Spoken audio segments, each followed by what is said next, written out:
Bonjour et bienvenue sur ma chaîne, moi c'est Lat, j'espère que vous vous portez bien.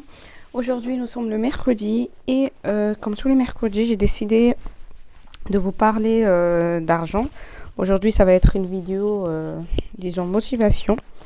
On va parler de l'économie, l'épargne. Et j'ai choisi comme titre de cette vidéo si l'argent pouvait te parler, que te dira-t-il? Aujourd'hui, si tu n'as pas suffisamment d'argent, ce n'est sûrement pas parce que tu n'as pas fait peut-être les études qu'il faut ou encore tu n'as pas le travail qu'il faut avoir pour avoir suffisamment d'entrée d'argent. Euh, on va parler de gestion financière et la gestion financière nécessite d'avoir suffisamment d'intelligence. L'intelligence, quant à elle, ne se mesure pas selon le nombre d'années étudiées après le bac. Le niveau d'études, finalement, n'est pas un gage de réussite financière. Et il n'est pas un gage non plus, et ce n'est pas le gage de l'intelligence. Et finalement, l'intelligence n'est pas une fin en soi.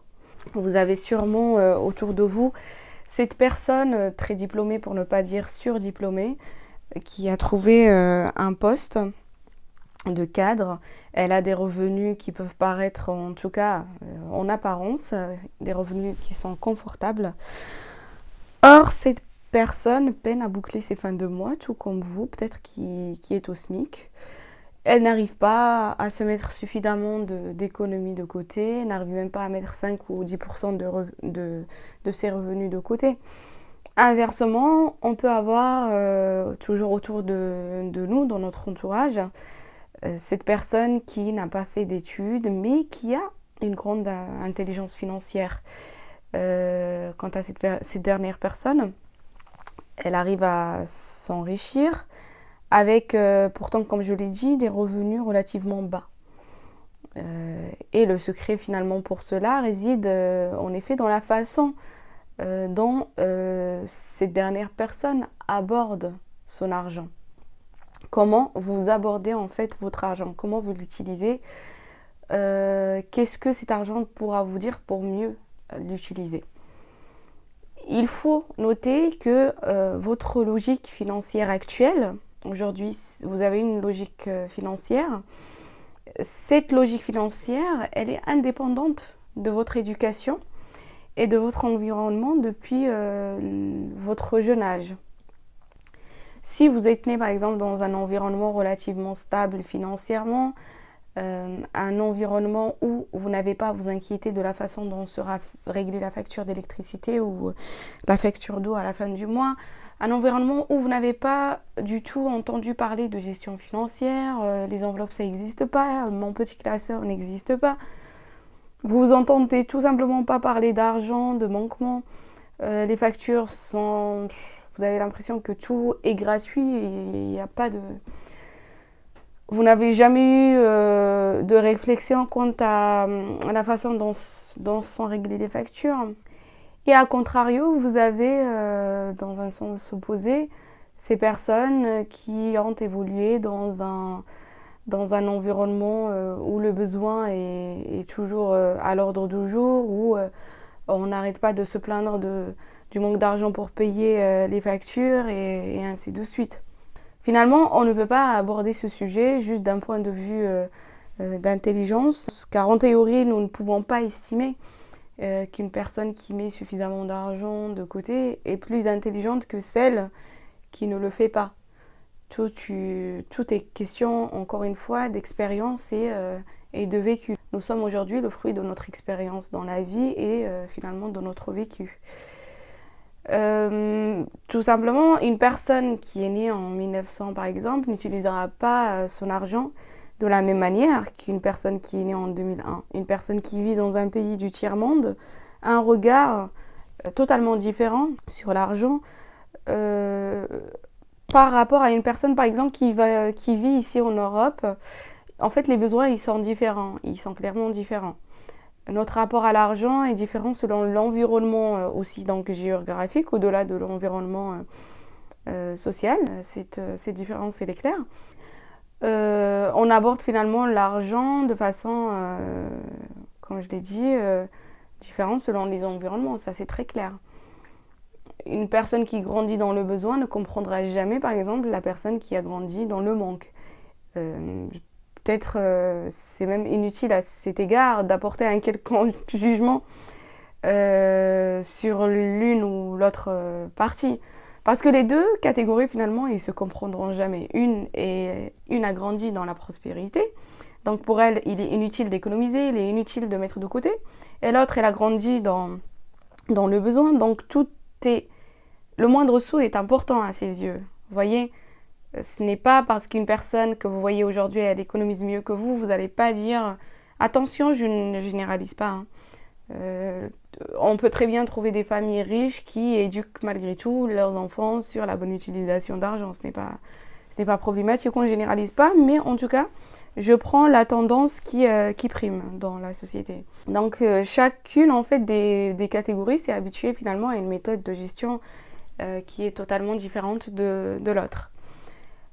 Comme je le disais, une personne qui a grandi dans le besoin, par exemple, elle va faire très attention au moindre sou qui va tomber dans ses mains, pardon. Et inversement, la personne qui a grandi dans le confort a tendance à ne pas donner de l'importance à l'argent et bien donc l'utiliser de façon, pour le moins que l'on puisse dire, anarchique. Je ne souhaite pas généraliser, encore une fois. Et puis de toute manière, tout principe est sujet à exception. Il n'y a pas à généraliser. On a le principe et on a son exception. Aujourd'hui, en fait, j'essaie juste de discuter avec vous, ce qui fait qu'une personne va dépenser plus qu'une autre, ou alors plus facilement que l'autre. Ce n'est pas, parce que la personne elle a beaucoup plus d'argent. Tout est question d'éducation, tout est question d'environnement, tout est question d'habitude.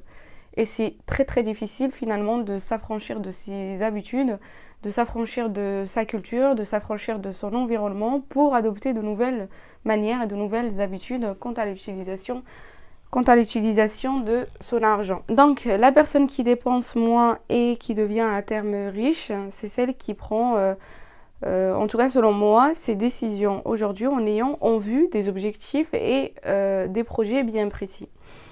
Quand cette personne-là, par exemple, a son salaire entre les mains, elle fait en sorte de l'utiliser en fonction de ses objectifs de demain.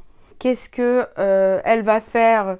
Elle va réfléchir à ce qu'elle va faire avec ou à ce qu'elle va être demain. Et en fonction de cette vision, en fonction de ses objectifs et projets, elle va utiliser son argent.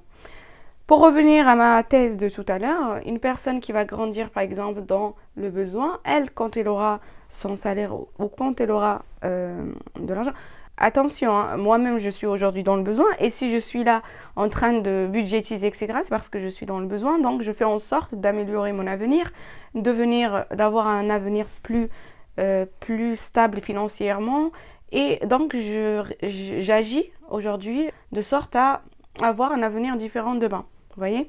Donc, une fois qu'on a l'argent entre les mains, qu'est-ce qu'on va faire pour améliorer notre vie demain ? Combien, en gros, me faudra-t-il d'argent de côté ? Combien il faut que je dépense ? Combien il faut que je laisse ? Vous voyez, je fais tout ça pour préparer demain. C'est pour m'ouvrir en quelque sorte un chemin vers une éventuelle prospérité demain. Cela reste une théorie car combien d'entre nous finalement prennent le temps de réfléchir à tout ça quand on touche le salaire. Clairement, moi à quoi je pense en priorité, c'est vrai que je réfléchis beaucoup plus qu'avant. Avant, je ne réfléchissais pas, j'étais là en mode voilà, j'ai mon salaire, je dépense, le salaire il va être dépensé, voilà, j'ai plus rien et on recommence le mois d'après avec la même routine. Aujourd'hui, ça fait 1 an que j'ai une utilisation différente de mon salaire. Quand mon salaire il rentre sur mon compte bancaire, pour moi, c'est voilà, mon salaire il me parle, il me dit de faire ci et ça. Cet argent, finalement, pour moi, c'est pas quelque chose, c'est quelqu'un à qui je vais parler. Qu'est-ce que tu vas m'offrir demain ? Donc, qu'est-ce que tu veux que je te fasse moi aujourd'hui ? Vous voyez ? Je le traite bien aujourd'hui, je l'organise, je le dépense comme il faut et demain, je pense qu'il sera là, il va m'offrir en contrepartie une bonne prospérité. Voilà, comme je vous ai dit, nous n'avons pas ça dans nos habitudes, nous n'avons pas ça dans notre culture. Parler d'objectifs et de projets quand on touche le salaire mensuel, non, c'est une tâche qui peut paraître dans un premier temps difficile, une tâche ardue. Et c'est compliqué, c'est casse-tête, pardon pour l'expression. Il vaut mieux en tout cas remettre ça à plus tard. Afin d'obtenir une meilleure visibilité sur cet objectif, en tout cas, moi ce que je propose c'est d'être clair avec soi. Il faut être clair. En fait, il faut savoir déjà où on veut aller. La clarté, c'est la clé. C'est l'une des premières clés pour réussir à mieux traiter son argent. Qu'est-ce que vous voulez faire demain? Vous avez quoi comme objectif? Vous avez quoi comme projet? Vous ne pouvez pas mettre de l'argent de côté sans projet. Si vous voulez demain être riche, si vous avez des objectifs bien clairs, il faut se dire les choses telles qu'elles sont. Qu'est-ce que tu veux accomplir dans la vie? Qu'est-ce que tu veux être? Qu'est-ce que tu veux faire dans le futur? La différence entre la personne qui gère bien son budget et celle qui ne le gère pas, c'est que finalement, la première sait très bien où elle va. Elle sait très bien ce qu'elle veut. Elle veut en tout cas mettre un terme à sa situation précaire. Elle veut mettre un terme au fait de toujours avoir, par exemple, pour parler de ma personne, un carnet. Le fait de compter des sous, vous voyez. Inversement, celle qui ne sait pas ce qu'elle veut ou celle plutôt qui ne sait pas où elle va, n'aura aucune clarté sur son budget, n'aura aucune clarté sur l'utilisation de son argent, que ce soit d'ailleurs à court, moyen et long terme. Donc si tu ne sais pas où tu vas, tu peux te retrouver n'importe où finalement. Une personne qui ne sait pas où elle va, une personne qui ne sait pas où se diriger, elle va se retrouver n'importe où. Si tu ne sais pas combien tu vas mettre de côté cette année et dans les 5 prochaines années, tu es dans le flou. Ça ne sert à rien de te compliquer la vie en voulant économiser chaque jour parce que tu ne sais pas où tu vas. Tu n'as pas d'objectif, tu n'as pas de visibilité en fait sur ton avenir. Et finalement, tu n'as pas de motivation pour mettre de l'argent de côté et pour mieux utiliser ton argent. Ensuite, à côté de la visibilité, il faut aussi une certaine fermeté quant à la prise de décision et quant à l'utilisation de l'argent. Pour cela, il faut être relativement ferme dans la façon de gérer les finances. La fermeté rejoint à cet égard la discipline. La discipline, on en a parlé. Si vous avez décidé que ce mois-ci, vous ne sortirez pas, ce mois-ci, vous n'utiliserez pas d'argent pour les fêtes, vous n'offrirez pas de cadeaux tout simplement, il faut respecter ces décisions. Il ne faut pas aller outre ces décisions. Il faut adopter de bonnes habitudes à cet égard, il faut apprendre à respecter ses décisions, dire non à une sortie quand il le faut, dire non à une invitation ou à un anniversaire, dire non à un voyage, dire non à l'achat d'un vêtement quand vous en avez besoin. Vous êtes tenu de fermer la porte face à beaucoup de tentations, vous êtes tenu de fermer la porte face à beaucoup d'envies. Et vous êtes tenu de dire non fermement. Avoir une vision de vie, finalement, c'est quoi? C'est avoir un rêve. Les personnes riches aujourd'hui, c'est les pauvres d'hier. C'est parce qu'ils ont eu une vision, c'est parce qu'ils ont eu le rêve de changer leur vie qu'ils sont riches aujourd'hui. Il faut rêver grand. Moi, aujourd'hui, je n'ai pas suffisamment d'argent. Je fais en sorte, ou en tout cas, je programme ma vie pour avoir suffisamment d'argent demain. Pour être dans la prospérité, pour ne plus m'inquiéter du règlement de mes factures, pour ne plus m'inquiéter de comment je vais payer un voyage. Voilà, aujourd'hui, je prépare mon avenir. C'est ça, avoir une vision. C'est ça, avoir une vision de demain. Ensuite, l'autre point, c'est la concentration. Il faut se concentrer en fait sur ses objectifs financiers et ne pas s'éparpiller. Vous voyez, tu ne peux pas vouloir mettre 30% de tes ressources en économie et en même temps sortir tous les soirs, tous les week-ends, s'acheter des sacs de marque alors que finalement tu n'as pas suffisamment de moyens, dépenser une fortune dans les bars, dans les restaurants et ainsi de suite, inviter tes amis à tout va-et-vient. Tu ne peux pas faire tout ça. C'est soit l'un, soit l'autre. Soit tu veux économiser de l'argent pour préparer ton avenir, soit tu veux t'amuser aujourd'hui et du coup, au risque et péril de toujours te retrouver dans le besoin. Et finalement, pour clôturer mes propos d'aujourd'hui, l'argent te dira aussi de patienter. Patiente, la patience, beaucoup, mais alors beaucoup d'abonnés me contactent pour me dire on fait beaucoup d'efforts, on fait pas mal d'économies de côté, on essaye d'économiser sur le budget course, on essaye d'économiser par-ci par-là et rien ne change. À titre personnel, ça fait à peine une année que j'ai commencé la budgétisation. Donc je ne peux pas vouloir du jour au lendemain être riche. Là aujourd'hui, moi je budgétise. Demain, quand j'aurai suffisamment d'argent de côté, je pourrai envisager d'investir et à terme de cet investissement, j'aurai suffisamment d'entrée d'argent, j'aurai suffisamment de prospérité. Il faut patienter, on ne peut pas vouloir être riche du jour au lendemain, c'est impossible. Autrement, il faut envisager d'autres moyens qui ne sont pas la budgétisation. La budgétisation, c'est pas ça. Il faut aller trouver d'autres moyens. Moi, j'ai pas envie de vous pousser vers des moyens que peut-être vous ne connaissez même pas, mais il y a des moyens plus rapides qui ne sont pas les mêmes que ceux que je discute moi, en tout cas aujourd'hui ici sur ma chaîne. La patience, finalement, c'est l'une des clés pour aller vers la prospérité et pour changer en tout cas sa vie financière.